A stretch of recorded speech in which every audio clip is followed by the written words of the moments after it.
Here back at the center, and we're going to have a special update now from the Minister of Home Affairs, Mr. Wilfred Abrams, along with the Chief Shelter Warden, Dr. Ramona Archer Bradshaw. Minister? Thank you very much. Actually, Dr. Ramona Archer Bradshaw is here in her capacity not as the Chief Shelter Warden, but as the Chief Education Officer for this purpose. It was brought to our attention that tomorrow the students are expected to sit the CAPE Communication Studies exam, which is one of the largest exams, the most populated exams in Barbados. Now, Dr. Archer Bradshaw has advised that if the students are not able to sit this exam, it's going to disadvantage a number of them. So these are the things that we have to consider in how we plan our business. I'm going to just turn it over to Ms. Archer Bradshaw so she can send her message, and then I'll advise what it is we're doing from our end. Thank you very much, Minister. At this point, I want to assure the public that we at the Ministry of Education are doing all that is possible to ensure that we are ready for the communication studies examination in order to make sure that our students can take that exam. Now, as I shared before, we have a number of plans in place, but of course, the plan that we will roll out is dependent on the science from the Met Office, because of course we would not want to put anyone in danger. So I just want to use the opportunity to encourage all students who are scheduled to write the Communication Studies exam tomorrow to make the necessary preparations to write the exam tomorrow. You will be updated as we are updated, but know that at the Ministry of Education, we are doing our utmost best to make sure that the possibility exists that you can take that Communication Studies exam. So just to put this in practical terms, normally after the system has passed and that they're no longer a threat occasioned by storm force conditions, the emergency services go out to do their reconnaissance. Light and Power will go and look at its power lines. The police will go and inspect the highways and other things, and we will put ourselves in a position to clear the roadways and make everything as safe as possible before issuing the all clear. In light of what has happened, we are very, very, very closely monitoring the system and trying to get constant updates from Mr. Best and my office as to the likely duration of the negative impacts of the system. But we've also put all of the emergency services on standby, that immediately as it is safe for the emergency services to venture out, they will go out to deal with the things that fall under their purview. For example, the reports that we have of down poles or down trees, we've pinpointed in the last couple of minutes, we've pinpointed exactly where those are. And we have crews assigned to deal with each of those trees that's blocking roads. So immediately, as it's safe to do so, teams will be dispatched to cut up those trees and get them moved in record time. Light and Power has also been advised that their teams have to be prepared to move immediately as it is safe to do so to deal with any down power lines, because we need to get our roads cleared as quickly as possible to give our students a chance of taking this exam. We've communicated with the Transport Board as well to let them know to put their drivers on notice that once we can make that communication with them, they need to start making their way to be able to access the buses to get out on their routes so their children can get there. So these are all the things that happen in the background and that happen from here.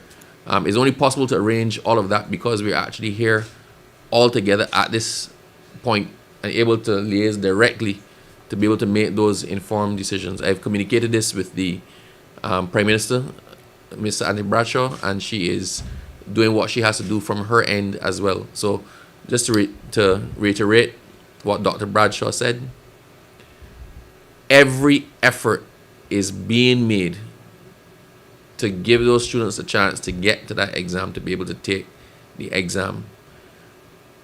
But we have to be certain that in doing so, there's no risk to them or to others occasioned by that transport. So we're making every possible effort. Please stay tuned. Please monitor the updates, and we will let you know what is what. But for the students, I'll tell you, prepare yourselves, because if there's a chance that you can get that exam, we're going to make that chance happen. Thank you very much. Ms. Bradshaw,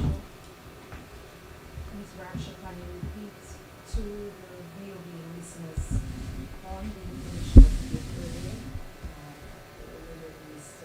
Abrams? You said that the communication studies exam, there is an exam tomorrow. What is the plan, please? Right, so we have an exam scheduled for tomorrow. Whether the exam will occur will depend on what the Met Office tells us in terms of the system. Now, we recognize that tomorrow it is very likely that we may have some shelteries at some of the centers. So we have to ensure that there is proper security at the school. We'll make sure that the children are away from the place where the shelteries are housed. So that is one of the plans if we have the exam. The other plan, if it so happens that we are unable to administer the Caribbean examinations, CAPE exam tomorrow, there is a particular section within the CXC legislation that speaks to hardship, and that one may have to be enacted. But let us continue to keep our fingers crossed, because we are, as the Minister said, we are doing everything within our power to let just about 600 children write the communication studies exam, and this exam is across centers. Dr. Archer Bradshaw, the thing is, we've had a similar situation recently in neighboring Trinidad with the floods. No fault of the children's own, but CXC was refusing to allow the children to sit. Do you think this particular caveat within the legislation of the CXC will be enough, or will we have to look to petition them further, or maybe even do like the Trinidadian parents are thinking and take the matter up in a court? Well, let us give them a chance, because we don't even know what will happen tomorrow. So let us give them a chance. If it is that we have to write CXC to explain to them the case, and we have to urge them to take certain action, the Ministry of Education will do that. But whatever we do, it will be in the best interest of all of our children. And that's what we all want, for those children to be able to take that exam. Yes, Thank you so much. you're most welcome. That is the Chief Education Officer. She's wearing that hat because we're looking at whether or not the children will get to do that communication studies examination. We also would have heard from our Minister of Home Affairs, Wilfred Abrams, and I guess you want to have a few words before we close, Minister? I need help from you, Barbados, on this one. If you know somebody who is supposed to sit that exam tomorrow and who may be asleep, then I ask that you just get word to them that once it is possible that the exam can come off, our intention is for the exam to come off. What we don't want is for people to wake up tomorrow and not know or assume that the exam is not on. We want to give the children the best chance of sitting this exam tomorrow. They've revised for it. I hope they revised for it. But they should have revised for it. They're mentally prepared to do it. And we want to give them that chance. We don't want to defer it. We don't want to explore the other options. We want first to do everything possible to give them that chance. So please, if you know somebody who's taking an exam tomorrow, just get the message to them that we want to make this exam a go. Thank you. Thank you so much for your time, Minister. Well, Derry, it's back to you now until we have some more information.